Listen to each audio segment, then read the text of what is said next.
Students, मैं D Shrivastava ITM group of institution के computer science and engineering department से मैं आज आपको बताऊंगा डेटा एनालिटिक्स के अंदर measurement of central tendency on group data पर सेंट्रल टेंडेंसी कैसे वर्क करती है।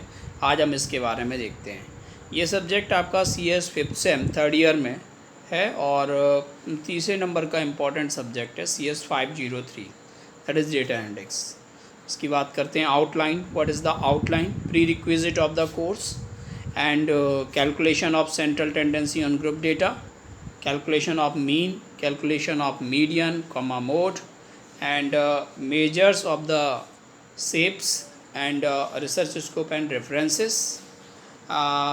देखिए यहाँ पर हम मेजर्स ऑफ शेप के पहले हम इसमें ये भी देख लेंगे कि इसमें स्टैंडर्ड डेविएशन ऑफ वेरिएंस क्या होता है। एक बार हम स्टैंडर्ड डेविएशन ऑफ वेरिएंस को हम इसमें भी समझेंगे, ठीक है। Okay, now we discuss about the prerequisite of the course. What is the prerequisite? तो prerequisite of the course क्या है कि आपको जिस लैंग्वेज में आप एनालिसिस करना चाहते हो उस लैंग्वेज में आपको एक्सपर्टाइज होना चाहिए, उस लैंग्वेज में आप विजुलाइज कर सकें, इस तरह की कमांड चला सकें जिनसे आपका डेटा विजुलाइज हो सके। ये सब आपको चीज़ की ज़रूरत पड़ती है। इसके अलावा आप उसके लॉजिक लिख सकें, ठीक है, एनालिटिकल रीजनिंग कर सकें। और इसके अलावा मैथमेटिक्स के कुछ बेसिक फंडामेंटल चीज़ें होती हैं जो आपको पता होनी चाहिए, जैसे आपका प्रोबेबिलिटी थ्योरी वगैरह, ये आपको जो है पता होनी चाहिए। This is the basic fundamental part for this course. Objective ये है कि आप किन प्रोसीजर के थ्रू एनालिसिस करते हो, वो एल्गोरिथम और प्रोसीजर आपको समझ में आ जाना चाहिए, ये हम चाहते हैं। और दूसरी बात क्या है कि डेटा को रियल वर्ल्ड में कैसे रिप्रेजेंट करते हैं, इससे हमें परिचित कराना आपको। और कई सारी एनालिसिस एल्गोरिथम, उनसे हमें आपको बताना है कौन कौन से एल्गोरिथम होती हैं। सबसे पहले बात आती है measurement of central tendency on the group data. Group data पर सेंट्रल टेंडेंसी क्या होती है? सबसे पहली बात ये होती है ग्रुप डेटा होता क्या है। एक्चुअली ग्रुप डेटा उस डेटा को कहते हैं जब डेटा जो है ग्रुप में दिया जाता है। ग्रुप में देने का मतलब जब अगर रेंज के फॉर्म में दिया जाए, जैसे मान लीजिए 1 से लेकर के 20 साल तक के लोगों की उम्र, 20 साल से एक साल से लेकर के 20 साल तक के लोगों की संख्या है 50। तो यहाँ से 1 से लेकर के जो 20 बोला है ये एक ग्रुप है, ठीक है। दूसरा हमने बोला 21 से 40 तक के लोगों की संख्या है 30। तो ये जो मैंने बोला 21 से 40 ये एक ग्रुप हो गया, और इसमें जो संख्या है मान लो 30 हमने बोला, तो ये उसकी एक नंबर हो गई। तो ऐसे करके जो डेटा हमें मिलता है ग्रुप के फॉर्म में, तो उस पर जब हम वर्क करते हैं तो उसे बोलते हैं हम क्या, ग्रुप डेटा। वो आपका कहलाता है क्या, ग्रुप डेटा कहते हैं इसे। अब सबसे पहले बात आई है आपकी यहाँ पे मेजरमेंट ऑफ द मीन क्या होता है। तो सेंट्रल टेंडेंसी एक्चुअली क्या है, सेंट्रल टेंडेंसी में हम हमेशा क्या करते हैं, हम हमेशा सेंट्रल टेंडेंसी में सेंटर की वैल्यू या बीच की वैल्यू पता करते हैं। अगर हम बात किया जाए प्रैक्टिकली, अगर हम देखें तो अनग्रुप डेटा बहुत ज़्यादा अमाउंट में होता है और ग्रुप डेटा के कंपैरिजन में ये बहुत ज़्यादा होता है अनग्रुप डेटा, ये प्रैक्टिकली चीज़ है। इसीलिए हम क्या करते हैं कि अनग्रुप्ड डेटा को भी हम क्या करते हैं, ग्रुप डेटा में हम बदलते हैं। लेकिन नॉर्मली क्या होता है कि हम जो है जो कैलकुलेशन ज़्यादातर परफॉर्म करते हैं वो अनग्रुप डेटा पे करते हैं, क्योंकि अनग्रुप डेटा ज़्यादा मात्रा में रहता है, तो ज़्यादातर कैलकुलेशन अनग्रुप डेटा पे की जाती है। लेकिन फिर भी हम जो है कैलकुलेशन चाहें तो ग्रुप डेटा में कन्वर्ट करके हम किया करेंगे, ठीक है। ये चीज़ आपकी होती है। अब मेजरमेंट ऑफ सेंट्रल टेंडेंसी में क्या है, सेंट्रल टेंडेंसी में जितने भी टर्म निकाले जाते हैं वो सभी टर्म आपके मीडियम टर्म होते हैं, बीच के टर्म होते हैं। सबसे पहले बात आया आपका mean. What do you mean by mean, क्या होता है? तो ग्रुप डेटा के लिए जो हर एक क्लास इंटरवल होता है, उस क्लास इंटरवल का जो मिड पॉइंट होता है वो जो है आपकी क्लास इंटरवल की जितनी भी वैल्यू है उन सभी वैल्यू को जो है रिप्रेजेंट करता है, ठीक है। और एक्चुअली ये जो पॉइंट रिप्रेजेंट करता है ये क्या होता है, एक्चुअली मिड पॉइंट होता है हर एक क्लास इंटरवल का। मीन क्या है, एक्चुअली मिड पॉइंट है हर एक क्लास इंटरवल का। ये बात रहती है यहाँ पे। मीन क्या है, मतलब हर एक क्लास इंटरवल का मिड पॉइंट होता है। और ये जो मिड पॉइंट होता है इस मिड पॉइंट को हम कैलकुलेट करते हैं frequency of the value in the class interval. Class interval के अंदर जो फ्रिक्वेंसी होती है उसकी हेल्प से हम इसे एवेल्युएट करते हैं। अगर हम मीन देखें ग्रुप डेटा का, तो मीन ग्रुप डेटा का मीन जो होता है उसे हम कैलकुलेट करते हैं summing the product of class mid point. Class mid point को हम सम कर देते हैं, ठीक है, and the class frequency of each class, हर एक क्लास की फ्रिक्वेंसी और मिड पॉइंट, इन दोनों को जो हम क्या करते हैं समिंग करते हैं, and dividing the sum by total number of frequency, और सम को हम टोटल नंबर ऑफ फ्रिक्वेंसी से क्या करते हैं डिवाइड करते हैं। यानी कि इसका जो फॉर्मूला है जो हमने रेड कलर से लिख रखा है यहाँ पर, mu of grouped equal to summation of mu grouped equal to summation F M upon N. तो यहाँ पे एफ क्या है, यहाँ पे क्लास फ्रिक्वेंसी, एम क्या है आपका मिड पॉइंट, ठीक है, एन क्या है टोटल नंबर ऑफ फ्रिक्वेंसी, ये आपका दिया गया है। अब यहाँ पे कैलकुलेशन क्या आएगा, mu grouped equal to, that means mu grouped equal to हो जाएगा F1 M1 plus F2 M2 plus dot dot dot Fi Mi divided by F1 plus F2 plus F3 dot dot dot Fi, ठीक है। तो यहाँ पर क्या है आपका, क्या क्या दिया गया है आपका, F दिया गया है, F क्या है आपका क्लास फ्रिक्वेंसी, ठीक है, I क्या है आपका नंबर ऑफ क्लासेस, ठीक है, और M क्या है आपका मिड पॉइंट, और N क्या है आपका total frequency, N is the total frequency. और इसमें भी सवाल हो सकते हैं, कई सारे सवाल हो सकते हैं, तो उन सवालों को हम जो है क्लासेस में करेंगे, जो वेबिनार रहेगा उस वेबिनार में हम जो है क्लास करेंगे, ठीक है, तो वहाँ पर हम उन सवालों को सॉल्व करने की कोशिश करेंगे, ठीक है। यहाँ पर जस्ट आप फार्मूला देख लो, उससे परिचित हो जाओ, फार्मूला से इंट्रोड्यूस हो जाओ, समझ लो वो फार्मूला कैसे क्या लिखा जाएगा यहाँ पे, वो चीज़ समझ लो, ठीक है, ये चीज़ आपकी होती है। अगर हम मिड पॉइंट के बाद अगली हम बात करें, ये आपका मीन हो गया, मीन के बाद जो नेक्स्ट चीज़ है आपकी उसे हम बोल रहे हैं मीडियन, दैट इज़ अब हम बात करते हैं यहाँ पे मीडियन क्या है, मीडियन जो वैल्यू होती है, what do you mean by median. अगर हम मीडियन की बात करें, what do you mean by median actually होती है middle value of N ordered array of mid numbers. यानी कि मिडिल वैल्यू जो भी ऑर्डर नंबर हैं, ऑर्डर मतलब अगर हमने उन्हें सीक्वेंस से लगा दिया है, तो सीक्वेंस से लगाने के बाद जो उनकी मिड वैल्यू आती है, जो मिडिल वैल्यू आती है, ऑर्डर्ड एरे ऑफ नंबर्स की जो मिडिल वैल्यू आती है उसे हम बोलते हैं मीडियन। मीडियन क्या है, median is the middle value of N ordered array of number. Ordered array of number का जो मिडिल वैल्यू होती है उसे हम क्या बोलते हैं यहाँ पर मीडियन, वो आपका मीडियन कहलाता है। मीडियन इक्वल टू होता है L plus NY2 minus CFP upon F median on to W। यहाँ पर वैल्यू क्या है, फॉर्मूला काफ़ी कठिन है, फॉर्मूला याद करने में भी कठिन है, इम्प्लीमेंट करने में भी कठिन है एक्चुअली। तो क्या क्या वैल्यू क्या क्या है यहाँ पे, सबसे पहले बात आती है L क्या है, L is the lower limit of median class interval. L क्या है, lower limit of median class interval. इसके बाद आता है CFP क्या है, CFP आपका क्यूमुलेटिव टोटल है, मतलब फ्रिक्वेंसी के पीछे अगर वैल्यू आई है तो सभी का टोटल होता है, जो पीछे वाली वैल्यू भी ऐड होती है उसमें पुरानी वैल्यू भी ऐड हो जाती है, तो वो कहलाती है क्यूमुलेटिव टोटल। तो CFP क्या है, cumulative total of the frequency up to but not including the frequency of median class.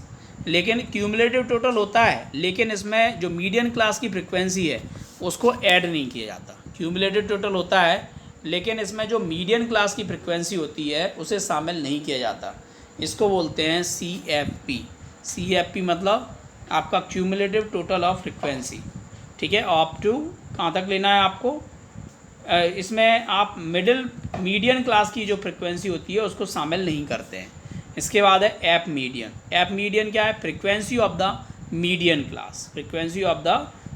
Class, अब व्हाट इज़ W क्या है, W is the width of the median class interval. W क्या है? Width of the median class interval है। N क्या है आपका? N is the total number of frequencies. N क्या है यहाँ पर? Total number of frequencies. तो यहाँ पर देखो आप फॉर्मूला देख रहे होंगे, मीडियन मतलब क्या होगा? मीडियन आपका middle value of N ordered array of numbers. Ordered array of numbers हैं, उसका जो मिड पॉइंट होता है, ऑर्डर्ड एरे ऑफ नंबर का जो मिड पॉइंट होता है, उसे ही हम क्या बोलते हैं? उसे ही हम बोलते हैं क्या? मीडियन। ठीक है, तो median for the group data क्या होता है? एल प्लस, ये ध्यान रखना एल अलग है, एल प्लस इसके बाद फिर बाकी चीज़ें अलग टोटल हो रही हैं, L plus NY2 minus CFP upon app median और इंटू W, ये अलग होना है। ठीक है, तो बस ये आपको ध्यान रखना है। एप मीडियन क्या है यहाँ पर? मीडियन क्लास फ्रिक्वेंसी है, the frequency of the median class. और CFP क्या है? Cumulative total of frequency. Cumulative total of frequency है जिसमें एप मीडियन की फ्रिक्वेंसी शामिल नहीं है। एल क्या है यहाँ पर? Lower limit of the median class interval. Lower limit of median class interval. Next है आपका mode. What do mean by mode? Mode क्या चीज़ होती है? अब हम बात करेंगे यहाँ पर मोड। What is mode? तो mode for the grouped data, जो मोड होगा ग्रुप डेटा का, वो क्या होता है? Is the class mid point of the modal class. जो मॉडल क्लास होता है उसका क्लास मिड पॉइंट होता है। जो मॉडल क्लास है उसका क्या होता है? Class mid point. जो क्लास मिड पॉइंट होगा वही आपका क्या कहलाता है? मोड कहलाता है। अब मॉडल क्लास क्या है? मॉडल क्लास क्या होती है? मॉडल क्लास एक ऐसी क्लास इंटरवल होता है जिसमें सबसे हाईएस्ट फ्रिक्वेंसी आती है। Model class is the class interval with the greatest frequency. Model class आपकी वो क्लास होती है जिसकी सबसे ज़्यादा फ्रिक्वेंसी होती है, उस क्लास को हम बोलते हैं क्या? Model class. That means model class is the class interval with the greatest frequency. With the greatest frequency के साथ जो क्लास होती है उसे हम बोलते हैं क्या? उसे हम बोलते हैं क्या? Model class. मॉडल क्लास क्या है आपकी? ठीक है, ये बात क्लियर होगी। अब नेक्स्ट इसके बाद अब हम देखते हैं इसमें कुछ और कैलकुलेशन भी हमें करना रहता है। जैसे हम ग्रुप डेटा हो चाहे अनग्रुप डेटा हो, हमें उन सब पे देखो सेंट्रल टेंडेंसी और वेरिएबिलिटी, ये दोनों ही कैलकुलेट करने पड़ते हैं। इसका जो सेंट्रल टेंडेंसी का जो फॉर्मूला आया है आपका, मीडियन, मोड, ठीक है, और मीन, इनके जो फॉर्मूले आए हैं, वो जो डिफरेंट फॉर्मूले आए हैं वो हमने फॉर्मूले यहाँ पे बता दिए। अब इन पे कैलकुलेशन कैसे परफॉर्म होंगे तो इसकी हम एक अलग से क्लास रखेंगे, वहाँ पे हम इनके कैलकुलेशन समझेंगे। ठीक है, अब नेक्स्ट देखते हैं इसमें कि वेरिएंस भी निकालते हो, स्टैंडर्ड डेविएशन, ये सब चीज़ भी निकलती हैं। तो what do you mean by this? Variance क्या होता है? तो वेरिएंस एक्चुअली क्या है? वेरिएंस का मतलब होता है जब हम वेरिएबिलिटी निकालते हैं। ये तो हो गया सेंट्रल टेंडेंसी के बारे में। अब नेक्स्ट बात हम करते हैं वेरिएबिलिटी। तो एक्चुअली क्या होता है? वेरिएंस का मतलब होता है हम ये चेंजेस पता कर सकें कि वैल्यू के अंदर कितना चेंजेस आ रहा है। मतलब हम वहाँ पे वेरिएंस निकालते हैं, दैट मीन्स हम ये निकालते हैं कितना बदलाव आएगा, कितना फास्ट बदलाव आएगा, ये हम चेक करते हैं।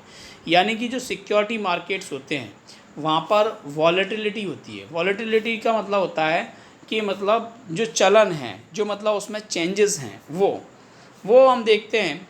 उसमें क्या होता है एक्चुअली, जनरली मार्केट जो है बहुत तेज़ी से आपका स्विंग होता है। जैसे एग्जांपल के लिए आप मान के चलो स्टॉक मार्केट है। स्टॉक मार्केट जो है आपका कभी ऊपर उठता है, कभी आपका स्टॉक मार्केट डाउन चला जाता है।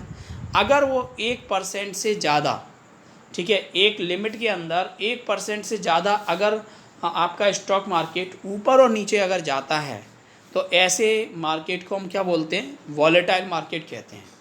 और एक्चुअली ये वॉलेटाइल मार्केट क्या होता है? ये आपकी जो प्राइस होती है उस प्राइस के लिए सबसे इम्पॉर्टेंट फैक्टर्स होता है। आपको जो बेनिफिट मिलने वाला है उसके लिए इम्पॉर्टेंट फैक्टर्स होता है इसकी जानकारी होना। जो आपकी वॉलेटिलिटी होती है वो ये बताती है कि आपका जो प्राइस है वो आपकी जो मिडिल प्राइस है, जो एवरेज प्राइस है, उस एवरेज प्राइस से आपकी प्राइस कितना स्विंग कर रही है, मतलब कितना ऊपर जा रही है, कितना नीचे जा रही है। ये आप जब चेक करते हो वॉलेटिलिटी से, ठीक है, तो ये चीज़ आपकी कहलाती है वॉलेटिलिटी पता करना या वेरिएंस आपका जो है पता करना, ठीक है। और इससे क्या होता है एक्चुअली, अगर आप ये पता कर सकते हो तो आपको ये पता चल जाता है कि आपका जो पैसा है उससे कितना रिटर्न मिलने के चांसेस हैं।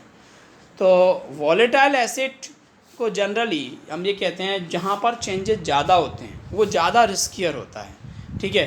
क्योंकि चेंजेस ज़्यादा होंगे तो कभी भी वो मार्केट डाउन भी जा सकता है, आपके पूरे पैसे डूब सकते हैं। तो ये एक चीज़ होती है यहाँ पे। नेक्स्ट, वेरिएंस को कैलकुलेट कैसे करते हैं? कैलकुलेट करने के वही स्टेप्स होते हैं वेरिएंस को कैलकुलेट करने के, कि मीन कैलकुलेट करना, उसको सभी वैल्यू से उसका डिफरेंस पता करना, फिर स्क्वायर रूट करना, ये सब चीज़। इसका फार्मूला क्या है वेरिएंस का? फार्मूला हमें मालूम है क्या फार्मूला होता है हमें वेरिएंस का फार्मूला? क्या करेंगे सबसे पहले, जैसे मान लीजिए ये आपको दिया गया वेरिएंस के लिए, मान लीजिए ये आपको दी गई है प्राइस है किसी की, तो वो क्राइसिस एक पीरियड के अंदर 1 थी, 1 से 3 हो गई, 3 से 5 हुई, 5 से 7 हुई, 7 से 14 हो गई। अब हम ये जानना चाहते हैं इसका वेरिएंस क्या है, कितना बदलाव हो रहा है, कितनी तेज़ी से। तो हम उसके लिए क्या निकालते हैं, सबसे पहले मीन निकालते हैं। मीन कैसे निकलेगा? Summation of I is equal to 1 to n x I, 1 to n x I upon N. तो यहाँ पे 1 to n एक्स आई यानी सभी x को जोड़ दीजिए, x की सभी वैल्यू को, तो x1 plus x2 plus x3 dot dot xn, और अपॉन क्या कर देंगे हम, n कर देंगे। तो इससे क्या होगा आपका 1 प्लस 3 प्लस 5 प्लस 7 प्लस 14, और अपॉन क्या कर देंगे 5, ये टोटल हो गया आपका 30। तो 30 डिवाइड बाई 5 ये कितना आ गया 6, यानी आपका मीन कितना आ गया, मीन आ गया है आपका 6। अब हम निकालेंगे क्या, वेरिएंस। अब क्या निकालेंगे, वेरिएंस। वेरिएंस को किससे, सिग्मा स्क्वायर से डिनोट करते हैं। सिग्मा स्क्वायर कैसे निकालते हैं, वेरिएंस कैसे निकालेंगे, हर एक वैल्यू का हम मीन से डिफरेंस देखेंगे, कितना डिफरेंस आ रहा है। तो एक्चुअली जो डिफरेंस देखते हैं वो एक डिस्टेंस होती है, मतलब कितना डिस्टेंस आ रही, हमें इससे फ़र्क नहीं पड़ता कि वो पॉजिटिव में बढ़ रही है या निगेटिव में बढ़ रही है, लेकिन हम बस इस बात पे ध्यान रखते हैं कि वो बदलाव हो रहा है, उसमें कितना चेंजेस हो रहा है। तो जो भी चेंजेस हो रहा है उस चेंजेस का हम इफ़ेक्ट ज़्यादा जानने के लिए हम उसका स्क्वायर कर देंगे। तो इसमें क्या होगा, जो निगेटिव वैल्यू होगी वो ख़त्म हो जाएगी। तो हम यहाँ पे क्या करेंगे, 1 माइनस, मतलब जो वैल्यू है आपकी की वैल्यू कितनी है 1, और मीन कितना आपका 6, तो 1 माइनस 6 का स्क्वायर प्लस दूसरी वैल्यू क्या है 3, मीन कितना है 6, 3 माइनस 6 का स्क्वायर प्लस तीसरी वैल्यू आपकी 5, 5 माइनस 6 का स्क्वायर प्लस 7 माइनस 6 का स्क्वायर प्लस 14 माइनस 6 का स्क्वायर। सब वैसे 6 घटा दिया, मीन वैल्यू से उनका डिफरेंस देख लिया, स्क्वायर करके अपॉन कितनी वैल्यू के लिए देखिए, ये 5 वैल्यू के लिए, तो हमने लिख दिया 5। अब इसको कैलकुलेट करो, इसको जब हम कैलकुलेट करेंगे तो ये आपका आ गया कितना 100, 100 by 5, 100 divide by 5, 100 divide by कितना आ गया 20, यानी sigma square equal to, sigma square जो आया है वो कितना आया आपका 20 आया है, ठीक है। यानी 1 माइनस 6 कितना हो गया आपका, 1 माइनस 6 कितना हो गया 5, माइनस 5 का स्क्वायर कितना हो जाएगा 25। ऐसे ही 3 माइनस 6 का स्क्वायर ये कितना हो जाएगा 9, प्लस 5 माइनस 6 कितना हो जाएगा आपका 1, प्लस आपका 7 माइनस 6 कितना हो जाएगा 1, प्लस 14 माइनस 6 ये कितना हो जाएगा आपका 64। हम इन सबको ऐड करो, 100 डिवाइड बाई 5, तो ये आपका कितना 20। यानी अगर हम यहाँ से इसको जनरलाइज़ करें फार्मूले को, तो एक्चुअली हुआ क्या है यहाँ पे हुआ ये है कि जो वैल्यू है आपकी, दैट मीन्स एक्स, जो वैल्यू है उसका हमने डिफरेंस देखा है मीन वैल्यू से। तो मीन वैल्यू से डिफरेंस देखा, that means minus x minus mean कितना है आपका म्यू से डिफरेंस देखा है। तो जनरलाइज़ करें सभी वैल्यू, तो हम सभी वैल्यू को जनरलाइज़ करें तो हम लिख दें i is equal to 1 to n, यानी और इन सबको क्या कर दिया है, सम कर दिया है, तो हम लिख देंगे summation of I is equal to 1 to n, और वैल्यू हमने लिखी एक्स आई माइनस म्यू इसका होल स्क्वायर, ठीक है। तो सभी वैल्यू को सम स्क्वायर करते जाओ, सम करते जाओ, और अपॉन क्या कर देंगे n। तो ये जो वैल्यू आ गई, ये वैल्यू क्या कहलाएगी आपकी वेरिएंस। इसी वैल्यू को क्या बोलते हैं, वेरिएंस बोलते हैं, ठीक है। बात इंपॉर्टेंट समझ में आई ना, क्या है वेरिएंस, ये वैल्यू क्या होती है आपकी वेरिएंस। हम बात करते हैं यहाँ पर standard deviation. How can we calculate the standard deviation, standard deviation कैसे कैलकुलेट करते हैं। तो स्टैंडर्ड डेविएशन करने के लिए पहले आपको वेरिएंस निकालना पड़ेगा। वेरिएंस कैसे निकलता है, वही मीन निकाल लो। मीन के बाद उसको हर एक वैल्यू को वहाँ सब्सट्रैक्ट कर दो और उसका स्क्वायर कर दो, ठीक है। फिर क्या करो, स्क्वायर डिफरेंस निकालो, फिर square root of that number उसका कर लो यहाँ पे। तो दैट मीन्स स्टैंडर्ड डेविएशन क्या होगा, सिग्मा। सिग्मा से हम इसको डिनोट करते हैं। जैसे हमने बोला आपका जो वेरिएंस है, वेरिएंस क्या होता है, वेरिएंस की यूनिट क्या होती है, जो भी आपका यूनिट है उसका स्क्वायर होगा। जैसे आपने बोला इतने जॉब काम कर रहे हैं, मतलब इतने जॉब या इतने सेकंड पे काम करना है, तो उसका जो रिज़ल्ट आएगा वेरिएंस, तो उसको लिखेंगे सेकंड स्क्वायर। अगर मान लो वो जॉब की बात कर रहे हैं तो वहाँ पे हो जाएगा जॉब स्क्वायर। तो मतलब जो भी आपकी यूनिट होती है उसका स्क्वायर हो जाता है, ये बात ध्यान रखना है यहाँ पर, उसका क्या हो जाता है, स्क्वायर हो जाता है। अब स्टैंडर्ड डेविएशन की बात करेंगे तो स्टैंडर्ड डेविएशन में क्या होता है, आपका स्क्वायर रूट ले लेते हैं। तो स्क्वायर रूट लेंगे तो आपका जो स्क्वायर है वो ख़त्म हो जाएगा। तो ये जब स्क्वायर रूट लेते हैं तो सिग्मा का स्क्वायर रूट, तो क्या सिग्मा ख़त्म हो जाएगा वहाँ पे स्क्वायर, तो यहाँ रह जाएगा स्टैंडर्ड डेविएशन सिग्मा से डिनोट करते हैं। सिग्मा इक्वल टू वही पूरा फार्मूला सेम है, बस अंडर रूट ले लिया उसका। Under root i is equal to 1 to n, i is equal to 1 to n x I minus mu का whole square upon under root n। ये आपका हो गया क्या, स्टैंडर्ड डेविएशन। अब इसको कैलकुलेट करो, क्या वैल्यू आई थी पहले वहाँ पे 20, वैल्यू कितनी आई है 20। तो 20 में से हमने उसका स्क्वायर रूट लिया, 20 का स्क्वायर रूट लेंगे, ये आएगा 4.47। तो एक्चुअली जो 4.47 आया है यही आपका क्या है, स्टैंडर्ड डेविएशन है। यानी कोई भी डेटा हो, चाहे ग्रुप डेटा हो चाहे इन ग्रुप डेटा हो, हमें दोनों पर क्या है, सेंट्रल टेंडेंसी करानी है। और फिर ये जो है स्टैंडर्ड डेविएशन, वेरिएशन, ये सभी ऐसे टर्म हैं जिन टर्म को हमें कैलकुलेट करना ज़रूरी है। हमें क्या है, आगे हम और कैलकुलेशन करेंगे, परफॉर्म करेंगे, प्रोबेबिलिटी वगैरह, वहाँ ग्राफ बनेंगे, तो हमें वहाँ पर जो है इसको करने की सबको ज़रूरत पड़ेगी वहाँ पर। तो ये फार्मूले बहुत इंपॉर्टेंट हैं, इन फार्मूले पे बेस सवाल भी आ सकते हैं। एक्चुअली ये फार्मूले भी इंपॉर्टेंट, साथ में इन पे बेस सवाल भी इंपॉर्टेंट है। तो आपको सवाल भी करना सीखने पड़ेंगे सभी के।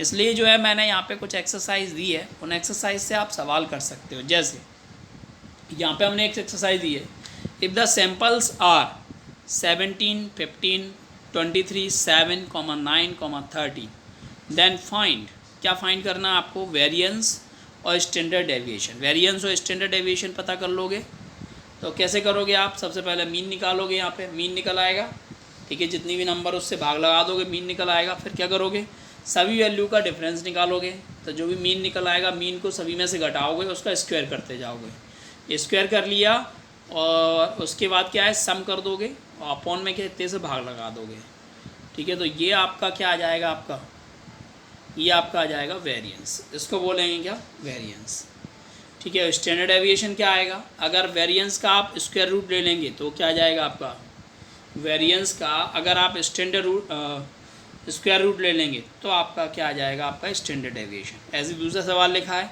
यहाँ पे भी क्या करना है आपको, वेरिएंस निकालने हैं। सैंपल दिए गए हैं 4, 6, 8, 4, 10, then find variance and standard deviation. तो यहाँ पे वैसे ही यहाँ पे करेंगे, सभी का मीन निकाल लेंगे, ठीक है। 4 + 6 + 8 + 4 + 10, ठीक है, अपॉन जितनी भी संख्या हैं 3, 2, 5, 5 का भाग लग जाएगा, ठीक है।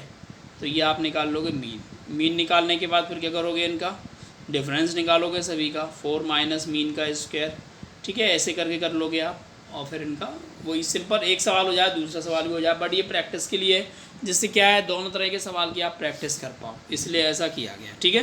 तो आप इससे प्रैक्टिस हो जाएगी आपकी, ठीक है। ये इम्पॉर्टेंट चीज़ होती है, इससे क्या है आप प्रैक्टिस कर पाओगे भाई, कौन सा क्वेश्चन कैसे सॉल्व करना है, ठीक है, वैल्यू कैसे कैसे आती है। जब हम सवाल को सॉल्व करते हैं तब एक्चुअली हमें पता चलता है कि प्रॉब्लम कहाँ आ रही है। जब तक हम सॉल्व नहीं करते तब तक वो दिक्कत समझ में नहीं आती। तो इसलिए मैंने सॉल्व करने के लिए 2 प्रैक्टिस के क्वेश्चन दिए। अब इसमें क्या आंसर आ रहा है इनके, क्या सही है गलत है, ये हम जो है क्लास में डिस्कस कर लेंगे, वेबिनार वाली क्लासेस में। तो इसलिए आपको ये सॉल्व करना ज़रूरी है, सभी लोग सॉल्व कर लेना है इसको, ठीक है। नेक्स्ट हम बात करते हैं कि एक्चुअली ये जो है डेटा एनालिटिक्स के अंदर ये सब चीज़ों का कैलकुलेशन या एनालिसिस, इससे क्या फ़ायदे हैं। तो एक्चुअली रिसर्च फील्ड में इसका काफ़ी फ़ायदा है। अगर हम देखें तो डेटा एनालिटिक्स को कई सारे फील्ड में यूज़ किया जाता है, चाहे वो मेडिकल का फील्ड हो जिसमें हम सर्वे कराते हैं मेडिकल के, ठीक है, तो वहाँ पे चलता है। इसके अलावा हम एनालिसिस करते हैं, कई डेटा कंपनी होती हैं, कई सारी कंपनी होती हैं वो एनालिसिस करवाती रहती हैं डेटा का। इसके अलावा कई सारे जो रिज़ल्ट होते हैं उनके बारे में अंदाज़ा लगाते हैं, जैसे वेदर फोरकास्टिंग हुआ। हम हमारे पास जो डेटा रहता है उस डेटा के बेस पे हम वेदर फोरकास्टिंग करते हैं क्या होने वाला है, ठीक है। ये सब चीज़ इसका क्या है, एक एप्लीकेशंस है एक्चुअली। ये क्या इनके पे बेस्ड रिसर्च पेपर लेके जा सकते हैं। यहाँ पे क्या एनालिसिस करोगे तो जितना ज़्यादा डेटा मिलेगा उतना अच्छा एनालिसिस हो पाएगा, और एनालिसिस के बाद अलग अलग रिजल्ट आएंगे। तो आपके पास ऐसा टूल होना चाहिए जिससे आप एनालिसिस कर पाओ। आप टूल नहीं है तो आप पाइथन का लैंग्वेज का यूज़ करना आना चाहिए, तो इससे आप ऐसा कर सकते हो। तो इससे आप कई सारे रहस्यमय रिजल्ट निकाल सकते हो जो आपके रिसर्च में काम में आएंगे, ठीक है। आप बिजनेस इंटेलिजेंस की कई सारी तरकीबें अपना सकते हो या एनालिसिस करते हो, डेटा माइनिंग और डेटा वेयर हाउसिंग इनका यूज कर सकते हो। ये सब इसके रेफरेंसेस हैं कि इन बुक को आप यूज कर सकते हो, ठीक है। ये चीज़ आपकी रहती है। इसके अलावा फिर भी अगर आपको कोई प्रॉब्लम रहती है तो आप जो है बता सकते हो और उसको हम जो है सॉल्व करेंगे। ये चीज़ आपकी होती है।